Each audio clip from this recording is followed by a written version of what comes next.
everyone, Mr. Lockhart here, and I'm going to interview Daniel Safaryans. Hey Daniel, thanks for coming on the interview. Let me just ask you, what inspired you to create this film?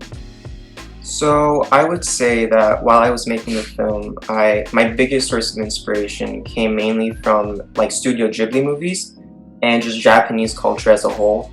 I really love their culture. I love like their architecture and like their lore that they have with all their like mythical creatures.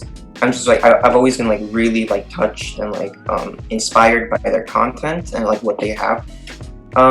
I would say in particular, Princess Mononoke was definitely the biggest inspiration from Ghibli that I've had on this movie. Mainly because I chose to set it in like feudal Japan era, so you can kind of see that with the architecture, with like the clothing that the characters wear, and the kind of like the main antagonist of the story with like a giant like demon monster.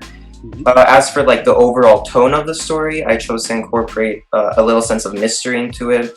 I've always loved that too. That kind of comes from like shows that I've watched, like Gravity Falls or like Over the Garden Wall.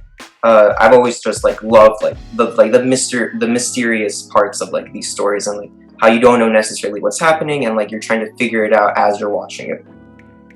Awesome. Hey, can you maybe share a little bit about your process? Like, how do you make something like this? Yeah, so I always start off when I'm making something, I always do like really basic like little sketches just to kind of get like the creativity flowing, because I find that way I can really come up with like ideas as opposed to just like going full stop like initially. I kind of start like lower, I start like smaller. I always do my sketches in ProCreate, so that's where I always start off the process from.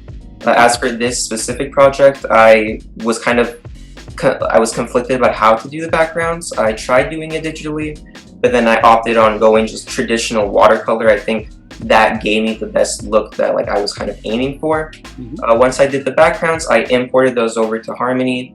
Once in Harmony, I drew the characters directly into the program. That way I was able to rig them and kind of move them like that. And then after that, I exported the final project into Premiere, where I did my final editing. I added some sound effects, and yeah, that was how I did it. That's fantastic. Before we end the interview and watch your film, let me ask you, is there anything else you'd like to share? Not much. I just really love doing this project. It was really fun. It's kind of been like this type of story, something I've been wanting to tell for like a long time, and I'm hoping maybe in the future I can kind of expand on it, maybe in like a larger type of project. Well, fantastic. Thanks for coming on the interview, and let's go and watch that film.